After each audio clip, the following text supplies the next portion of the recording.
አሁን የምነግራችሁን ነገር አድርጉት፣ እረፍት ታገኛላችሁ። በተጨነቃችሁ ጊዜ ሞባይላችሁን ከፍታችሁ የሆነ ነገር ወደ ማዳመጥ አትሂዱ። መዝሙረ ዳዊት መኪና ያላችሁ ሰዎች ካላችሁ መኪናችሁ ውስጥ እቤት እንዳለው ሁሉ መኪናችሁ ውስጥ ራሱ አንዱን ችሎ የማይወርድ አንድ መዝሙረ ዳዊት ቢኖራችሁ ጥሩ ነው። የሆነ ወረፋ እንኳን እስከምትጠብቁ የነዳጅ ወረፋም ሊሆን ይችላል አላውቅም። መኪና ውስጥ ናችሁ 3 መዝሙር ዘምሩ። መስሪያ ቤት ገብታችሁ ወረፋ እስኪደርሳችሁ አንድ መዝሙርም ዘምሩ፣ የዳዊትን መዝሙር። ይገርማችኋል፣ መንገዳችሁ ሁሉ ብርሃን ይሆናል። እውነቴን ነው የምነግራችሁ። መቼም ስብከት ድራማ አይደለም። በቅድስና ሕይወታችን አባቶቻችን አንመስልም። በእውነት እኔ በግሌ ብዙ የጎደፉ ኃጢአቶች ይኖርብኛል። ግን በጸሎት በኩል ያልሞከርኩትን አልሰብክም። ስለዚህ መዝሙረ ዳዊት አጽናንቶኝ ነው እንጂ የምናገረው ያነበብኩትን አይደለም የምናገረው። የሆነውን ነው የምነግራችሁ። ይጠቅማቸዋል። መዝሙረ ዳዊት አንብቡ። ሰው ላይ አትጠጉ፣ በሰውም አትሸበሩ። እግዚአብሔር ክንድ ላይ እረፉ። ያን ደግሞ የሚሆነው መዝሙረ ዳዊት ስታነቡ ነው። ዘምሩ። የዳዊት ሲጨንቃችሁም መዝሙረ ዳዊት አንቡ፣ ደስ ሲላችሁም አንብቡ። እግዚአብሔር ደስ ሲለን እሱን ማስታወሳችንን ይፈትነናል። ሲከፋን አኩርፈን አለመውጣታችንን ይፈትነናል። ስለዚህ ሲከፋን የምንዘምር እሱ ግር እንገኝ። ምንድነው ሴት በሚያስጨንቅ ስቃይ ትወልዳለች፣ ወልዳ ስትጨርስ ከባሏ እግር ትገኛለች ይላል። ኦሪት ዘፍጥረት ያለው አይደለም? በምጥ ወልደሽ በስቃይ ወልደሽ ፈቃድሽ ወደ ባልሽ ይሁን ያለ። በስቃይ ትወልዳለች፣ ወልዳ ስትጨርቅ ከባሏ ጋር ትውላለች። ይሄ ማለት አንዲት ነፍስ በመከራ ተጨንቃም ከሙሽራዋ ክርስቶስ እግር ነው መገኘት ያለባት። ትርጉሙ ይሄ ነው፣ መንፈሳዊ ትርጉሙ። የቅዱስ ዳዊት መዝሙር ደግሜ ነው የምነግራችሁ። አሁን ምናልባት እዚህ ቤተክርስቲያን ውስጥ ተመልሼ ብመጣና ባስተምር ሌላ ቀንም ስለ መዝሙረ ዳዊት ልናገር እችላለሁ። ቅዱስ ዮሐንስ አፈወርቅ ምን ይላል? ስብከት እንዳሻሽል ከፈለጋችሁ እናንተ ያለባችሁን ችግር አሻሽሉ ብሏል። እናንተ በተመሳሳይ ሁኔታ እየኖራችሁ ተመሳሳይ ርዕስ አትስበከን አትበሉኝ። ስለዚህ የእናንተ ሕይወት መጀመሪያ የነገርኳችሁን ችግር ከለቀቀ አሁን ደግሞ አዲስ ስብከት ይዤ እመጣለሁ ይላል። ስለዚህ በዚህ ዘመን ሩቅ ነገር ምንድነው ቢባል ተስፋ ነው። ተቆጥቼ መስበክን ያውን እየተውኩ መጥቻለሁ። ኑሮው ተቆጥቶት ይሄ ሰው ጦርነት ተቆጥቶት ምን እናርገው ብዬ ዝም ብዬ ተስፋ ነው የምነግራችሁ። እና ለተስፋ ደግሞ የቅዱስ ዳዊት መዝሙር ፍጹም መሰላል ነው። ምዕመናን ፈትኑና ውቀሱኝ። ማታ አንድ መዝሙረ ዳዊት ስድገሙ። ከመተኛታችሁ በፊት እንደው 1 ሰዓት 2 ሰዓት 3 ሰዓት በቃ ከስልካችሁ ፍሪ መሆን አለባችሁ። ስለዚህ መዝሙረ ዳዊት አንብቡ። እግዚአብሔር ከእናንተ ጋር ይሆናል። ቅዱስ መቃርስ ምን ይል ነበር? ጌታዬና አምላኬ መጠጊያዬ ኢየሱስ ክርስቶስ ሆይ ይህንን ሌሊት የማድርበት ጉልበት የለኝም። ሌሊቱን እንዴት እንደማድር አንተ ታውቃለህ። አንተ ከኔ ጋር ሁን፣ በፈቃድህ አሳድረኝ ብሎ ይጸልይ ነበር። ስለዚህ የቅዱስ ዳዊትን መዝሙር ጸልያችሁ አንብባችሁ ተኙ። ማለዳችሁን እግዚአብሔር ማታውን የቀደሰ ሰው ማለዳውን ይቀድሳል። ማታችንን ካበላሸ ነው ማለዳችንም ይበላሻል። ማለዳችን ከተበላሸም ማታችን ይበላሻል። ማለዳም በመዝሙረ ዳዊት እንጀምር ሲሆን አንዳንድ መዝሙራትን በቃላችሁ አጥኑ። ስንት ነገር ተሸመድዶ የለ እንዴ? ሐሜት እኮ አሁን ስንት ሰው ያውቃል ሰው። እኔ እንደው አንዳንድ ጊዜ ይገርመኛል ሰው ወሬ እንዴት አድርጎ እንደሚይዝና ቃለ እግዚአብሔር አጥና ሲሉት ግን ወራ ይዘው። ሐሜት ግን በ5 ደቂቃ ስንት ሐሜት ይሸመድዳል።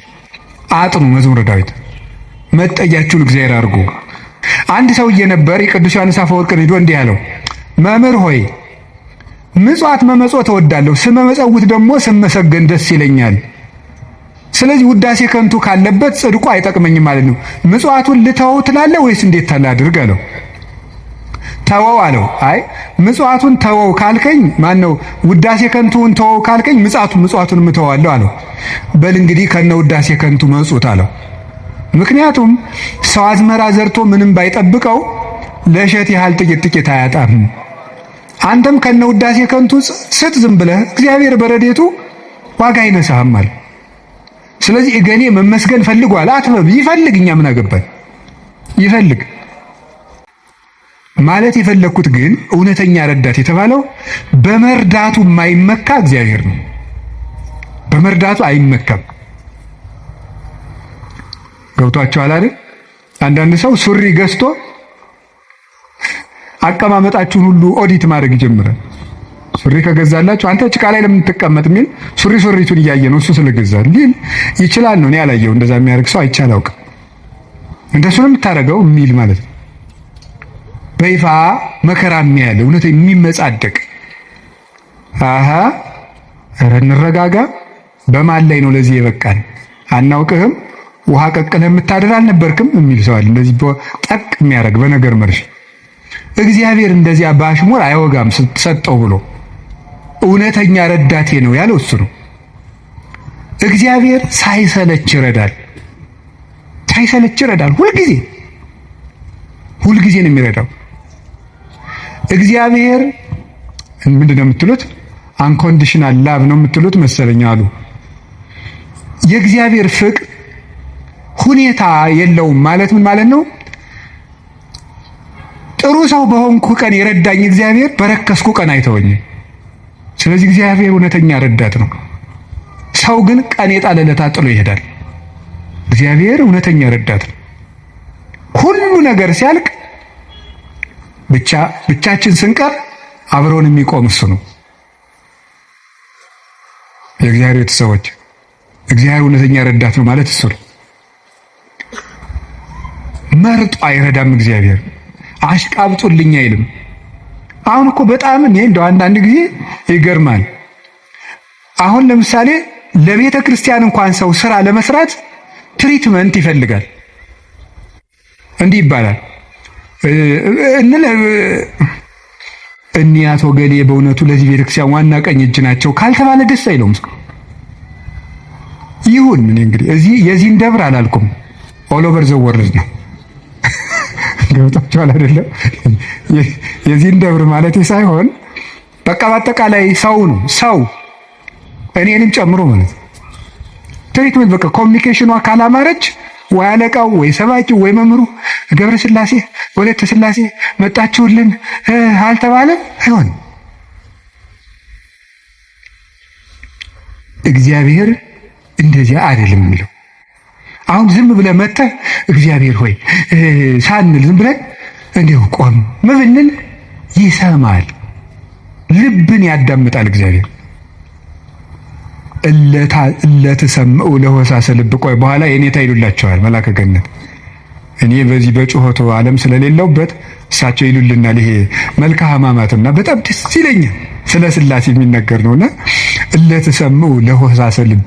ደስ ሲል ስላሴ የልብን ሹክሹክታ የሚሰሙ የልብን አፍን አይተው ሳይሆን ነገር አሳምሮ ተናግሮ። እኛ እኮ ኮሚኒኬሽን ስኪል ተብሎ ኮርስ እየተሰጠን ነው። ሰው የሚወድልህ ወግ እንዴት አድርገህ ታዋጋለህ ነው ጨዋታው።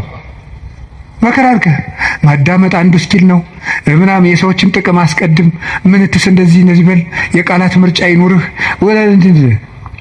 እግዚአብሔር እንደዚያ ሳይል ቅጠሉ አድርገው ተናገሩ። ፍልስፍና ተምረዋል፣ ዲግሪ ያላቸው አነጋገር ይችላሉ። መግቢያው እንዴት ነው? ሀተታውሳ ኮንክሉዥኑ ጥሩ ነው አይልም። እግዚአብሔር ልብን ይሰማል። ልብን የሚሰማ እግዚአብሔር ነው። ሐና የሳሙኤል እናት ሐና ምንም እኮ ነገር አላለችም። በልቧ ነበር የምታተኮትኩ። እግዚአብሔር የልቧን ይሰማት። እግዚአብሔር የልቧን ይሰማት። ሌሎችም እና እግዚአብሔር ልብን ያያል፣ ሰው ፊትን ያያል የተባለ ለዚህ ነው። አንዳንድ ጊዜ እውነቴን ነው የምነግራችሁ፣ መታችሁ የምትሉት ከጠፋችሁ ብትችሉ ዝም ብላችሁ የአባታችሁ ቤት አይደል ቁሙ። ዝም ብላችሁ እዚህ ገብታችሁ ራሱ አንዳንድ ጊዜ ጭንቀት ይበዛና ቃላት ያጥርና ኃጢአት ይደራረብና አፍን መክፈት ያቅታል። ገብቶ ዝም ብሎ ቢቻል ማልቀስ ጥሩ ነው። እግዚአብሔር ከሺህ ቃላት አንድ ዘላላ እንባን ይወዳል። እዚህ ገብቶ ማልቀስ እና እግዚአብሔር እውነተኛ ረዳቴ ነው። ወረት የሌለው ትናንት ረድቶ ዛሬ ችል የማይል አፍ ላይ የሌለው በሌላ ፍቅር የማይወሰድ ወዳጅ የማይለውጥ ስንለወጥ የማይለወጥ አባት እግዚአብሔር ነው። ደግሞ የማይደክመው የማይሰለች ለሁሉም የሚበቃ አባት እግዚአብሔር ነው። እኔ ለምሳሌ አሁን እንዳንድ የቤተ ክርስቲያን መነኩሴ አሁን ለምሳሌ 3 ሰዎች ሊያነጋግሩ ቢፈልጉ 3 ሰዎች እንዳነጋገርኩ መሽቷል ደህና ደሩ የቤት እግዚአብሔር ይሄን ሁሉ ሰው በአንድ ጊዜ ይሰማል። አዲያ እውነተኛ ረዳት አይደለም ነው። እኔ ግን ምዕመናን አንድ ነገር መናገር እፈልጋለሁ። እሱ ምንድነው? እኔ አሁን እግዚአብሔር ጸሎታችን አልሰማን ያለ የሚመስለን በካህናት ላይ ያላችሁ እምነት እየቀነሰ ስለመጣ ነው። እውነት ነው፣ እኛ ኃጢአት እንሰራለን። ግን ኃጢአታችን ለራሳችን ትታችሁት እናንተ በእግዚአብሔር ብታምኑ ትጠቀሙ ነበር። ግን ነውር ለቃሚ ሆናችኋል። ከዚያ የተነሳ አትጠቀሙ። እኔ አሁን ሰሞኑን አይቻለሁ። የሄድኩበት ሀገር ገብቶ ይቀድሳል። ቀድሶ ሲወጣ ሲጋራ እያጨሰን የሚሄድ ቄሱ። አሁን የኢትዮጵያ ካህናት ይሄን ብታዩ አትሰቅሉንም? መሀል ከተማ ላይ አይ ጳጳስ ሲያጨስ ነው አይቻለሁ። ጳጳስ እያጨሰ ጋር ምን ትላላችሁ እስቲ? አሁን ጳጳሱ ሲጋራ እያጨሰ ቡል እኔ ጳጳሳት ያጨሱ የሚለዋች አልናገሩም። እነሱም አይሰሙኝም ብል ራሱ እሱም አይሰሙም። የኛ ጳጳሳት እኔ አያደርጉም አይሰሙም። ግን ማለት የፈለኩት ሲጋራውን ቡል እያደረገ መተው እጁን ሳም አድርገው ይሄዳሉ ምዕመናን። እኔ ባይኔ እኮ ነው ያየሁት። ትናንት ራሱ አይቻለሁ። ዛሬ ጠዋት ነው የገባሁት። እነሱ እንደዛ ነው የሚያደርጉት። እግዚአብሔር ጋር እንጂ ሰው ነውር ላይ አይደለም የሚጠረጠሩት። ጉልበታችን መምጣት ያለበት ወደ እግዚአብሔር ነው። እንድንጠቀም መጠጊያ ማድረግ ያለብን እግዚአብሔርን ነው። የዘመን ጉዳይ እንጂ ማንም ሰው ከእግዚአብሔር ተለይቶ የተጠጋበት አምባ ሁሉ አይረባውም፣ አይጠቅመውም። ከእግዚአብሔር የተጠጋ ግን ይኸው ኤልዛቤልን ታውቋታላችሁ አይደለም? ናቡቴን እንደዚህ አድርጋ አስገድላ፣ እሷ ግን በግንብ የተሰራ ምርጥ ቤት በዘመኑ ድንጋይ ተወርሮ የማይፈነቅለው ቤት በሙሉ ሰርታ፣ ሰረገላ የማይገባበት ቤት ፈርሳ፣ በጦር የማይወጋ ቤት ሰርታ፣ ይገርማችኋል፣ ገለው አውጥተው በመስኮት ነው እንደውም ጎትተው የጣሏት። ደሟንም ውሻ ነው የላሰው። መጽሐፍ ቅዱስ ይናገራል። ይሄ የሚያድን አምባ እግዚአብሔር። የሀብት አምባም አያድንም፣ የዘመድ አምባም አያድንም፣ የጦር የሰረገላ አምባም አያድንም። አንድ ሰው ብዙ ቀን ክፉ ነገር አልደረሰበትም ማለት መጨረሻው ያምራል ማለት አይደለም። ጽዋው ሞልቶ እስኪፈስ እግዚአብሔር ሊታገስ ይችላል። ትዕግስቱን የፈጸመለትና ሰው በቸርነቱ መጠቀም ያቃተውለት ግን የፍርዱን ጽዋ ይቀዳዋል። የሚያድን አምባ እግዚአብሔር ነው። እግዚአብሔር አምባዬ ነው፣ ተጠግቼ የማልፍበት የሚያድን አምባዬ እግዚአብሔር ነው። ዘመድም ስልጣንም ወገንም የጓደኛ ብዛትም መሳሪያም አያድንም። የሚያድነው እግዚአብሔር ነው። ለዚህ ነው ኃይሌ ወፀወኔ ብሎ ወመድኃኔ የጨመረበት። የሚያድን አምባዬ አምላኬ ረዳኤ ወቱ የከልቦቱ ፈጣሪ እውነተኛ ረዳቴ ነውና እታመንበታለሁ። እውነተኛ ረዳቴ ነው ብሏል። እውነተኛ ረዳቴ ነው ሲል እውነተኛ ረዳት ማለት ምን ማለት ነው? እውነተኛ ረዳት ለምሳሌ አሁን ሰው እንጀራ አብልቶ እያበላ ብር ሰጥቶ ብር የሰጠውን ሰውዬ ቪዲዮ ይቀርጻል። ልብስ አልብሶ ቪዲዮ ይቀርጻል። አሁን ደግሞ በእነዚያ ሰዎች ላይም አትፍረዱ። እንደዚህ ስላችሁ አንድን የቤተ ክርስቲያን አባት በጣም ትልቅ ሰው ቢሆን ሁልጊዜ ከሌሊቱ 6 ሰዓት ብትደውሉበት አንተ ስራ የለህም፣ ስራ አትይዝም፣ በዚህ ሰዓት ይደወላል ሊሉ አይችሉም ይላሉ። እግዚአብሔር መንፈቀ ሌሊት ብንጠራው አለ። እግዚአብሔር ሊነጋ ሲል ብንጠራው አለ። እግዚአብሔር የትም ሆነን ብንጠራው አለ። ገደል ውስጥ ብንጠራው አለ። የረከሰ ቤት ውስጥ ሆነን ብንሰራው ምንድነው ሌሊት በምንጣፌ ላይ ሳለው ነፍሴ የወደደችውን ፈለግኩት ይላል መኃልየ ሰሎሞን ላይ። እና ይሄን ምንጣፍ የሚለውን ሊቃውንት ሲተረጉሙ ይላሉ በኃጢአት አልጋ ውስጥ ተዘፍቄ ሳለው ፈጣሪዬን አሰብኩት። ውድቀት ውስጥ ሆነን ብንጠራው እግዚአብሔር ይሰማል። እግዚአብሔር እውነተኛ ረዳቴ ነው ያለው ለዚህ ነው ምእመኔ ወቀርነ ሕይወቴ፣ የምታመንበት የሕይወቴ መመከቻ ቀንድ እግዚአብሔር ነው። ሰው በጽዋይ ክወል እግዚአብሔር እድህንም ጸሬ፣ ፈጣሪ እግዚአብሔርን በጠራሁት ጊዜ ከጠላቶች እድናለሁ። ይህንን ይዞ ሰሎሞን የእግዚአብሔር ስም የጸና ግንብ ነው ይላል። መጠጊያ የእግዚአብሔር ስም ነው። የእግዚአብሔር ስም ሲጠራ፣ እግዚአብሔር የሚል ስም ሲጠራ ምድርና ሰማያት ይደነግጣሉ። ኢየሱስ የሚል ስም ሲጠራ ምድርና ሰማያት ይደነግጣሉ። ፊልጵስዩስ ምዕራፍ 2 ላይ አለላችሁ ከመለስሙ ለዚህነ ኢየሱስ ክርስቶስ ይስግድ ኩሉ ብርክ ዘውስተ ሰማይ ወዘውስተ ምድር ወዘበታሕቲ ያለ ምድር። ለኢየሱስ ክርስቶስ ስም በሰማይና በምድር ከሰማይ በላይና ከምድር በታች ያለ ጉልበት ሁሉ ሊንበረከክ ይገባል። ለአንድ መነኩሴ ገዳም ሲገባ ከሚሰጠው ትምህርት አንዱ የኢየሱስ ክርስቶስን ስም መላልሰ መጥራትን አታቋርጥ ነው የሚባለው። የኢየሱስ ክርስቶስን ስም ኢየሱስ ክርስቶስ ጌታዬ ኢየሱስ ክርስቶስ ሆይ ማረኝ ብዙ ቀን እናገራለሁ። እንዲህ ኢየሱስ ክርስቶስ የሚለው ስም ዝም ብሎ የሚቀር ስም አይደለም።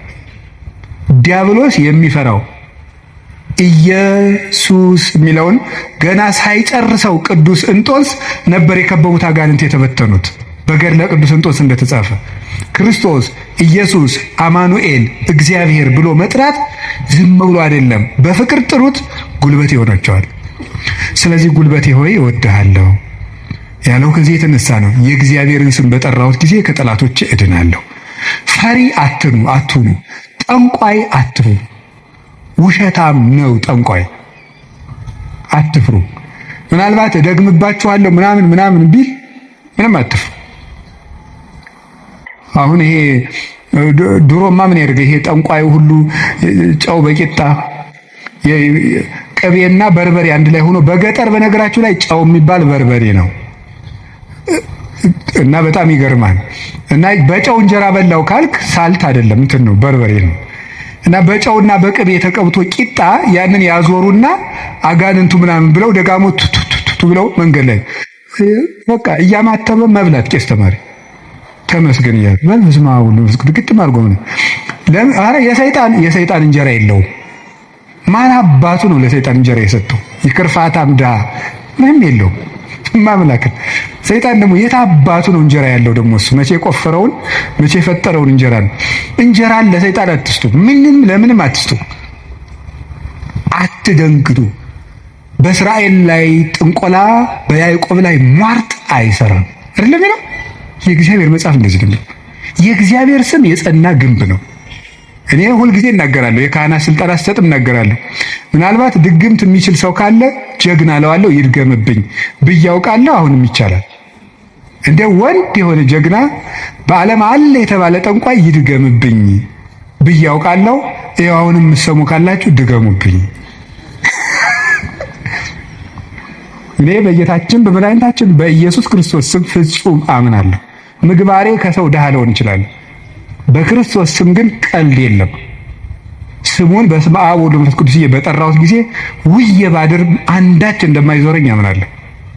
እውነቴን ልነግራችሁ አሁን እኔ ሰው በጫማ ይደገምበታል በምናምን ይችላል። እኔ ጫማዬን ትቼው ነው የምመጣው፣ ውጭ ትቼው ነው የምገባው። መድገም ይቻላል። 4 ነጥብ። ምንም አልሆነም። እናቱ ድንግል ማርያም ለኔ መጠጊያዬ ናት። በእናትነቷ ምንም ቢሆን ከሷ አቅፍ እጠጋለሁ። እንደዛ ከሆነ ደግሞ ምንም ሊሆን አልችልም። ስለዚህ አባ ጊዮርጊስ የተናገረው ሁልጊዜ የምወደው ቃል አለኝ። ለመኮነ ሰማይ መድሄ ወምድርኒ ማይረጸ እመተጣበቁ ለሐሪጾቴ ምንተ እንከ ይረስዩኒ ለማ አንቲ ምስሌ። ሰማይ መጅ ምድር ወፍጮ ሆነው አጣብቀው ቢፈጩኝ አንቺ ከኔ ጋር ከሆንሽ ምን እሆናለሁ? ኦ እግዝእቴ ቅድስት ድንግል ማርያም ዘበዕብራይስጢ ማርያም በዕብራይስጥ ማርያም የምትባይ እመቤቴ ቅድስት ድንግል ማርያም ሆይ ለመወልድኪ አፍቀረኒ መኑ ይጸልአኒ፣ ልጅሽ ከወደደኝ ማን ይጠላኛል? ፀሐይ ይሴብሐኒ ወወር ይባርከኒ ወከዋክብት ይቀድሱኒ። ልጅሽ ከወደደኝ ፀሐይ ይዘምርልኛል፣ ጨረቃም ያመሰግነኛል፣ ከዋክብት ይዘምሩልኛል። በእኔ ላይ ማንም በጠላትነት መነሳት አይችልም ይላል አባ ጊዮርጊስ። ልጅሽ ከጠላኝ ግን ማን ይወደኛል ብሏል። ሰውን ልላችሁ የፈለግኩት ፈሪ አትኑ። ጠንቋዩን ይሄ ምናምን ውሸታውን እንደዚህ የሚለውን አትስሙት። እደግምብሃለሁ፣ ማንም ድሪቶ የፈለገውን ቢያይ ፈሪ አትሆኑ። በሙሉ ልቤ የማምነውን ኢየሱስ ክርስቶስን እንዲህ ይናገራለሁ፣ እውነቴንም ነው። ስለዚህ እግዚአብሔር የምዋጋበት የደህንነት ቀንድ በሬ በቀንዱ እንደሚጠበቀው እኔ በእግዚአብሔር ተጠብቄ እኖራለሁ ይላል ቅዱስ ዳዊት። እግዚአብሔር ሁላችንንም ይጠብቀን፣ ከሌሊት ከሚሰብር በቀን ከሚወርጅ ያድነን መድኃኔዓለም።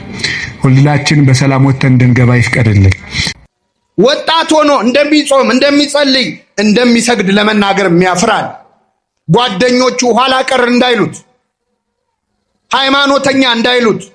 ድሮ ተማሪ ያለን ቤተክርስቲያን የምንሄድ ልጆች ወጨጌ የሚል ስም ነበራል። እየሰማችሁ ነው?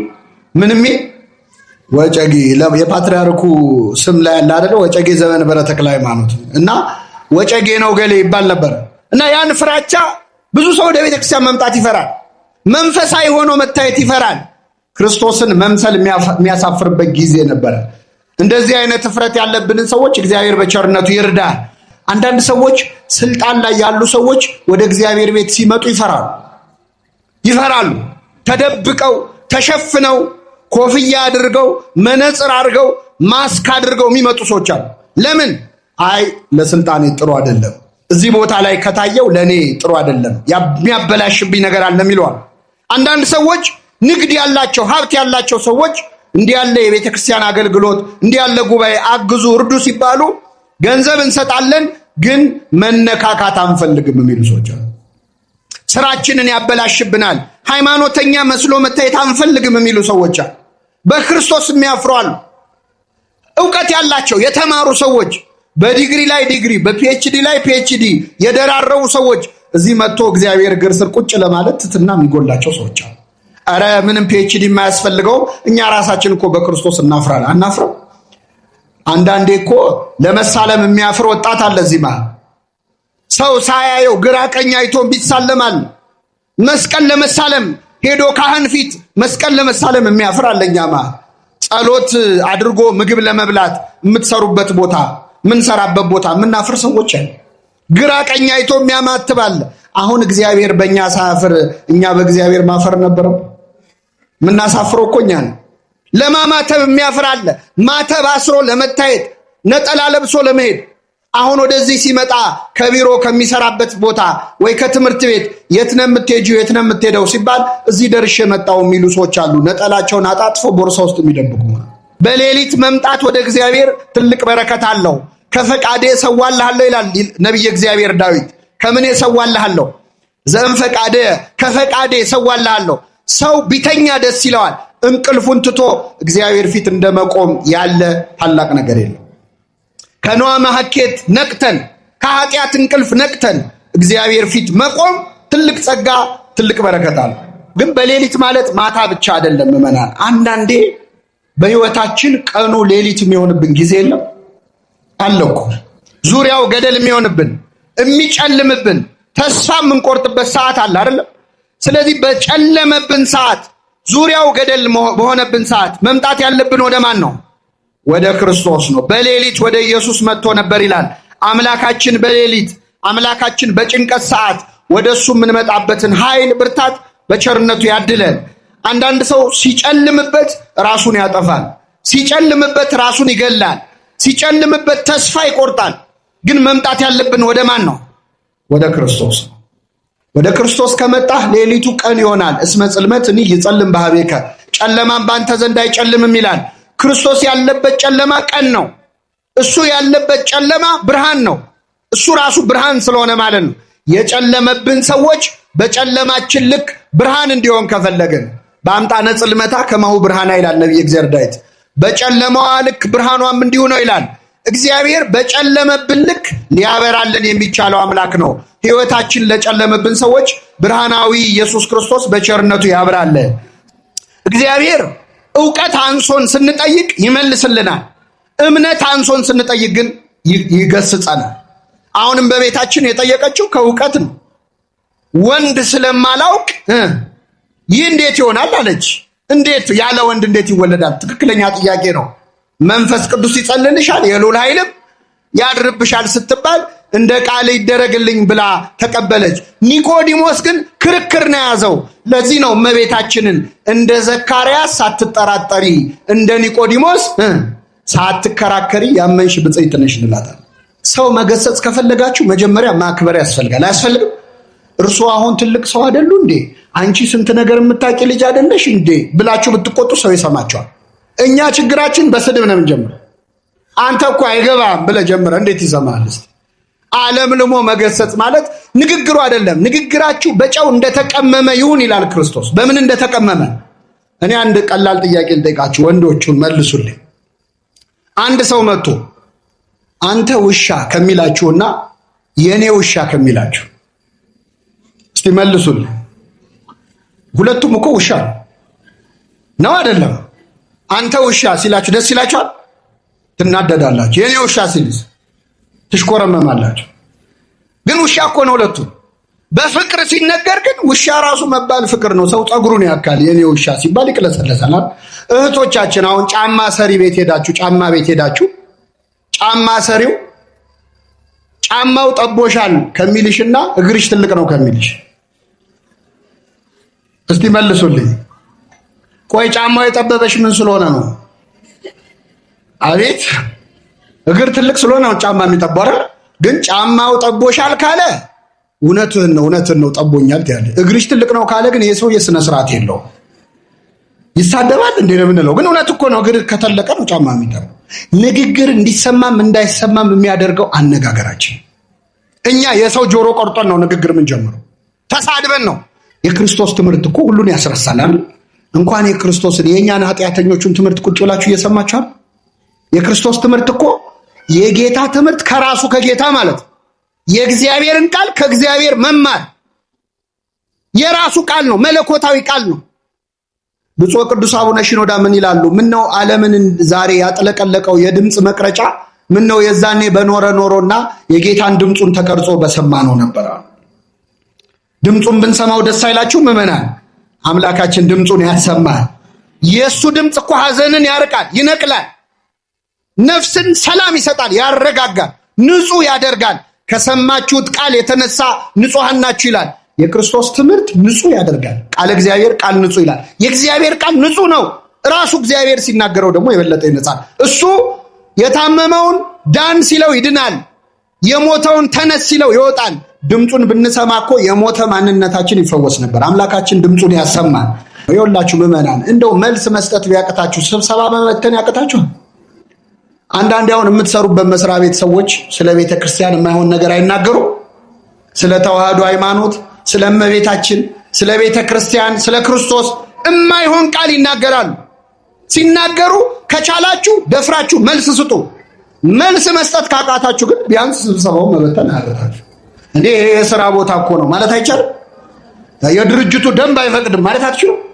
አዎ በሕጉ መሰረት አሁን ያለነው የሥራ ቦታ ነው እንከባበር ብሎ ስብሰባ መበተን አንድ ችሎታ ነው።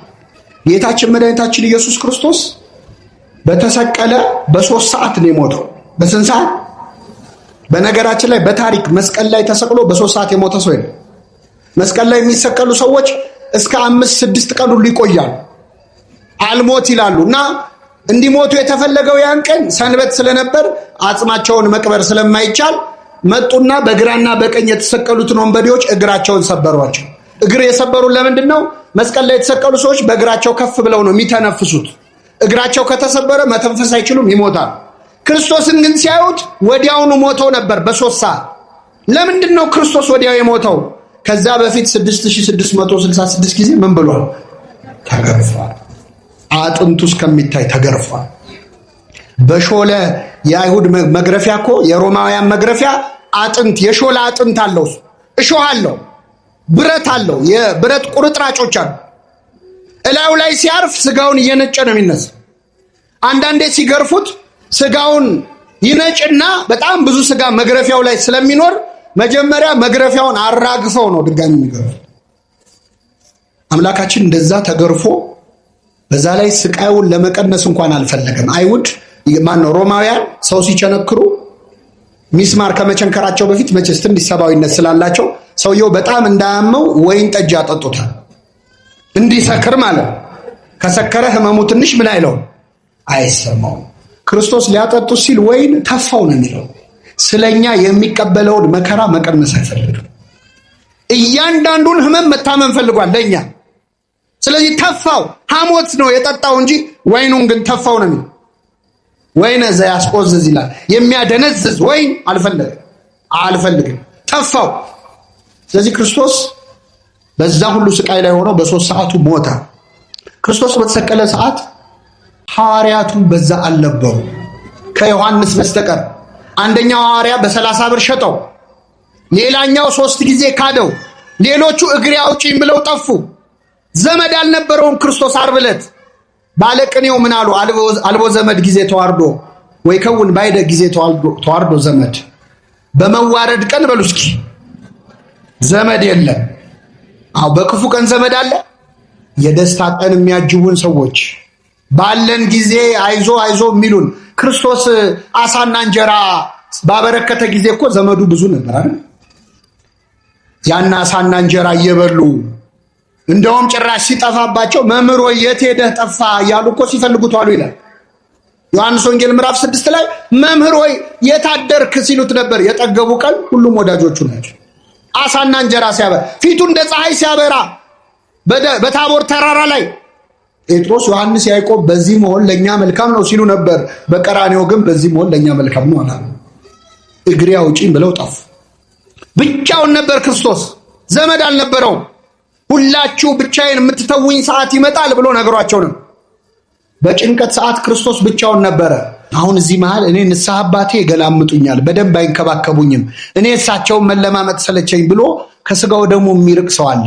ለክርስቶስ ስጋና ደም ምዕመናን አይደለም ካህን ቀርቶ ጲላጦስ የሚለመናል። እኛ እንኳን የምንለምነው ካህናቱንም አለ ራሱን ክርስቶስ ነው። ስጋህን ደምህን ለሕይወት እቀበል ዘንድ ስጠኝ እያለን የምንለምነው አምላካችን ስጋውን ደሙን ለሁላችን ይስጠን። ሰው የሚክደው እኮ በመከራ ቀን ነው አይደለም? አሁን እዚህ ጉባኤ እየተማርን አድርገውና እንደው የሆነ አደጋ ጣዮች መጥተው ቤተክርስቲያኑን ከበው አንድ ሰው ከዚህ እንዳይወጣ እንገላቸዋለን ቢሉ አይዟችሁ ቁጭ በሉ እዚሁ ብላችሁ ትቀመጣላችሁ? እኔም ካልኩ ነው። እኔ ጉባኤ ብለው ጠርተው ነው ምንም አውቀው ነገር የለም ልል ይችላል። ሁሉ ጻድቅ በጊዜ ርቱ ይላሉ አባቶቻችን። በሰላም ጊዜ ሁሉም ጻድቅ ነው አይደለም?